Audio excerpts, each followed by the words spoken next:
ओम श्री साईनाथाय नमः। ओम श्री साईनाथाय नमः। सभी साईं भक्तों को मेरा नमस्कार। दोस्तों, आज की कथा प्रारंभ करते हैं। बाईजा माँ की सास, पाटिल जी की माँ, कल हमने बताया था बाबा के पास पहुंच गई। अब बाबा के चरणों में बैठी हैं। बाबा उनको उठा रहे हैं लेकिन नहीं उठ रही। तो कुछ बाबा के उपदेश। बाबा कहते हैं, अच्छे कर्म करते जाओ, यही सबसे बड़ा धर्म है। लोगों की मदद करते जाओ, यही सबसे बड़ा कर्म है।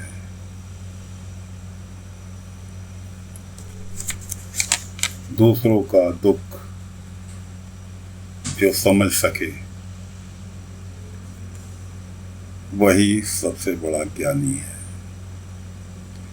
और जो बिना किसी स्वार्थ के दूसरों को सुख दे सके, वही सबसे बड़ा धनवान है। इस तरह से दोस्तों, बाबा के तो मुख से निकला हुआ हर शब्द उपदेश होता था, सही ज्ञान होता था।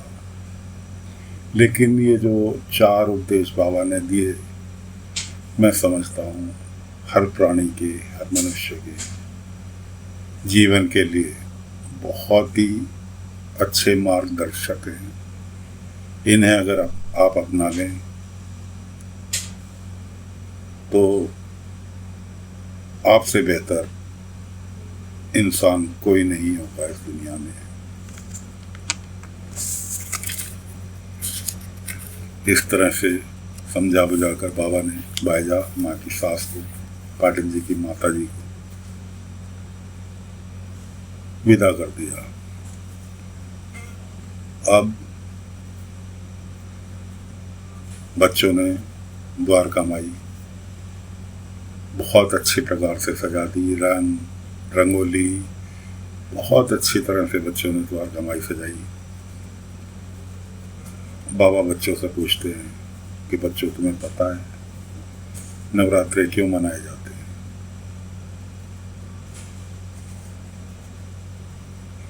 बच्चों को कहाँ पता, 7-7, 8-8 साल के बच्चे। बाबा उनको बताते हैं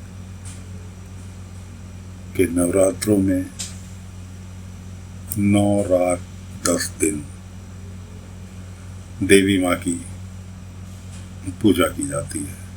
9 रात 10 दिन देवी माँ की पूजा की जाती है। देवी माँ प्रसन्न होकर, आदि शक्ति माँ प्रसन्न होकर इंसान के क्लेशों से मुक्त रखती हैं।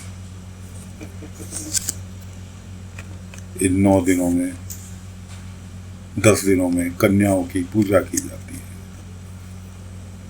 तो जिब्री बोलती है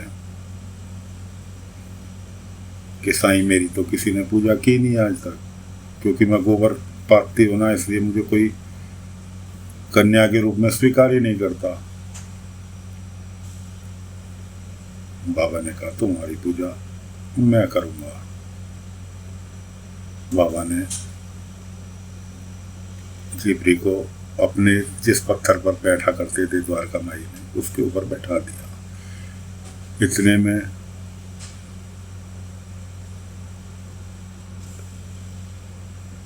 कुलकर्णी का बेटा केशव वो फूल लेकर आ रहा है। और भी गांव के बहुत सारे बच्चे इकट्ठे हैं जो जिब्री के साथ खेलते थे। तात्या भी है, चुनरी भी लेकर आया, फूल भी लेकर आया। बाबा ने चुनरी जिब्री को उड़ाई, उसके गले में माला डाली, टीका लगाया और सभी बच्चों के साथ बाबा ने जिब्री को माता के रूप में पूजा की। तो दोस्तों, जिस जिब्री को बाबा ने लक्ष्मी का नाम दिया, जिसकी पूजा बाबा ने स्वयं की हो, वो लड़की बड़े होकर क्या बनेगी, क्या रूप पाएगी, क्या शिरडी के लिए मिसाल बनेगी, ये आप समझ सकते हैं। जो लोग शिरडी से, बाबा से परिचित हैं, उनको पता है कि लक्ष्मी का क्या महत्व था बाबा के लिए। तो दोस्तों, बच्चों ने, बाबा ने, सबने मिलकर जिब्री की पूजा की माता के रूप में। अब चलते हैं कुलकर्णी के यहाँ।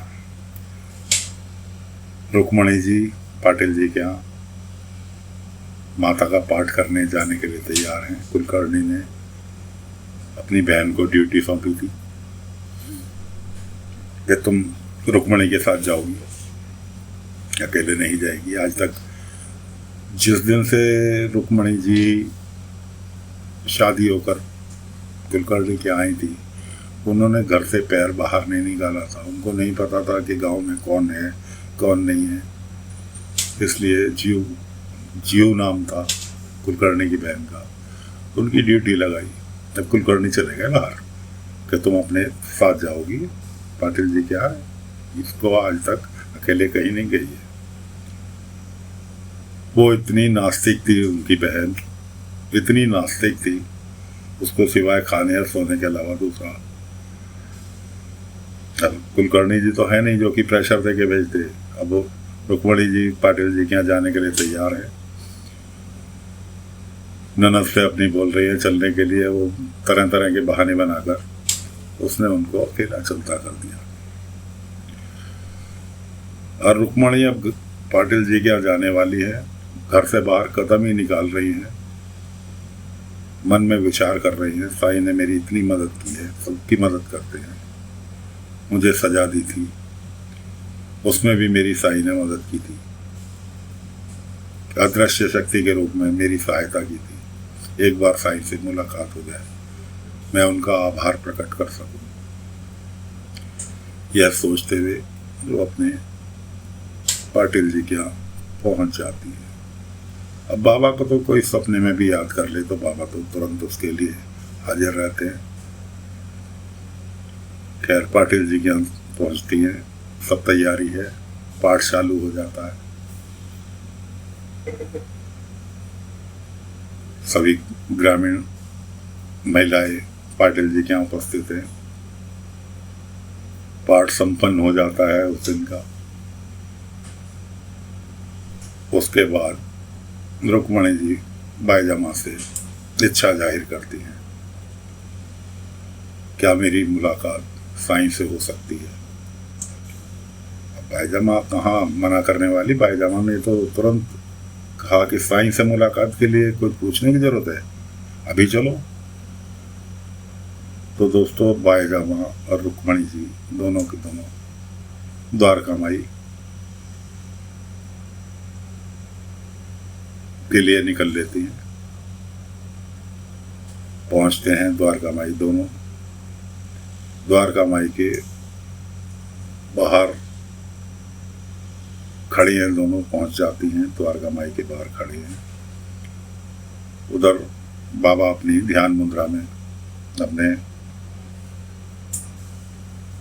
चित परिचित पत्थर पर बैठे हुए हैं। अब रुक्मणी जी को क्या दिखता है कि साईं एक आसमान में विचरण कर रहे हैं। आसमान में देवता के रूप में साईं के दर्शन होते हैं। रुक्मणी जी देखकर हतप्रभ रह जाती है। बहुत देर तक निहारते रहते हैं। उसके बाद बाबा के मुंह से निकलता है, राम कृष्ण हरि, राम कृष्ण हरि, राम कृष्ण हरि। ये मंत्र का जाप रुक्मणी जी का किया करती थी पूजा के टाइम पर। रुक्मणी जी देखकर हतप्रभ रह जाती है कि ये मंत्र तो मैं जाप करती थी, और जो बाबा के मुंह से आवाज़ निकल रही थी उस आवाज़ को रुक्मणी जी अक्सर महसूस किया करती थी कि उनके कानों में कोई आवाज़ पड़ रही है। अब बाबा आँख खोल देते हैं, रुक्मणी जाकर बाबा के चरणों में बैठ जाते हैं कि साईं तुमने अदृश्य शक्ति के रूप में मेरी हमेशा मदद की, हमेशा अदृश्य शक्ति के रूप में आपने मेरी मदद की। अभी 2 दिन पहले की ही बात है कि जुगनुओं का पूरा गुच्छा मेरे चारों तरफ मंडरा रहा था, जिसमें रात को मुझे सर्दी नहीं लगी।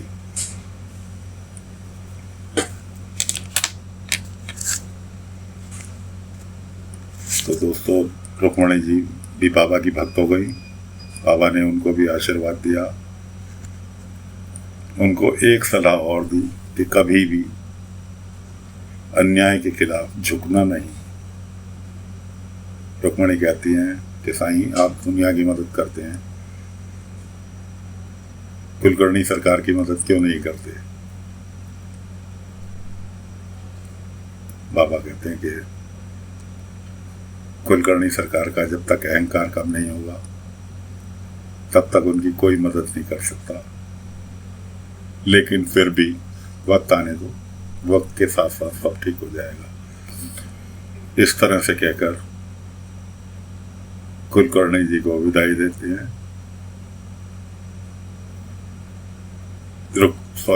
कुलकर्णी जी को नहीं, रुक्मणी जी को विदाई देते हैं।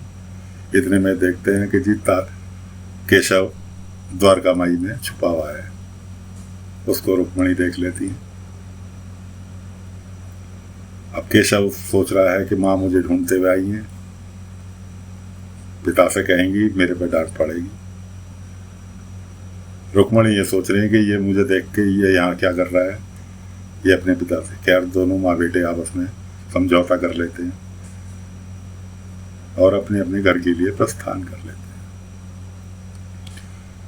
अब कुलकर्णी जी अपने जहाँ कहीं भी बाहर गए थे, गांव से बाहर गए थे, वापस लौट आते हैं। वापस लौटकर अपनी भूमिका बनाते हैं कि कौन चोर आया कौन गया। तो दोस्तों, जिसने हमला किया था कुलकर्णी जी के ऊपर छावड़ी में, उस लुटेरे चोर बदमाश जो भी कोई था वो उसने शिरडी में प्रवेश कर लिया है। अब किस पर पहला हमला होता है यह आपको अगली कथा में विस्तार के रूप में बताएंगे। फिलहाल पाटिल जी के यहाँ नवरात्रों का पाठ चल रहा है।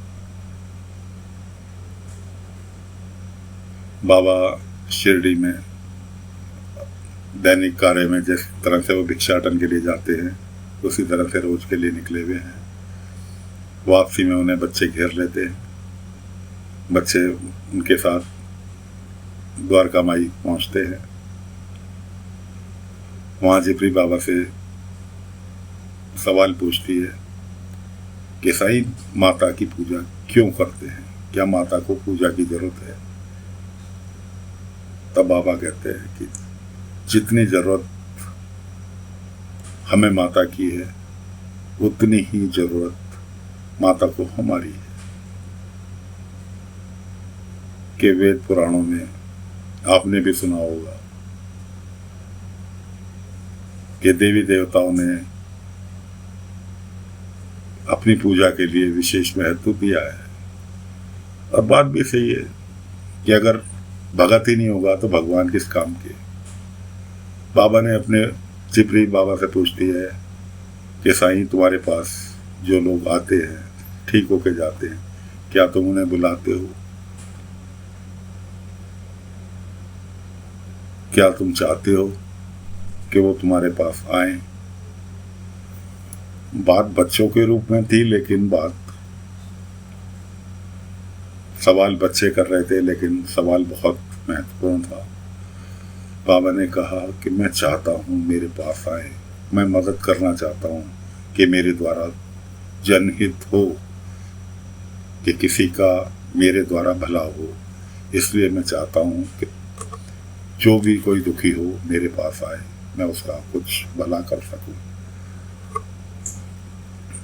तो बाबा का कहना था जितने जरूरत हमें भगवान की है, भगवान को भी उतनी ही आवश्यकता हमारी है।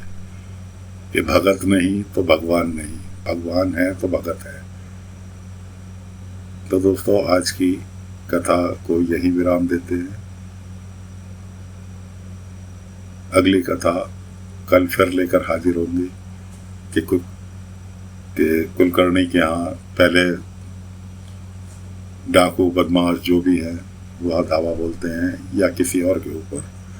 ये कल की कथा में आगे का वृतांत सुनाएंगे। फिलहाल तो आज के लिए आज्ञा दीजिए। ओम साई राम, ओम साई राम, ओम साई राम, ओम साई राम, ओम साई राम, ओम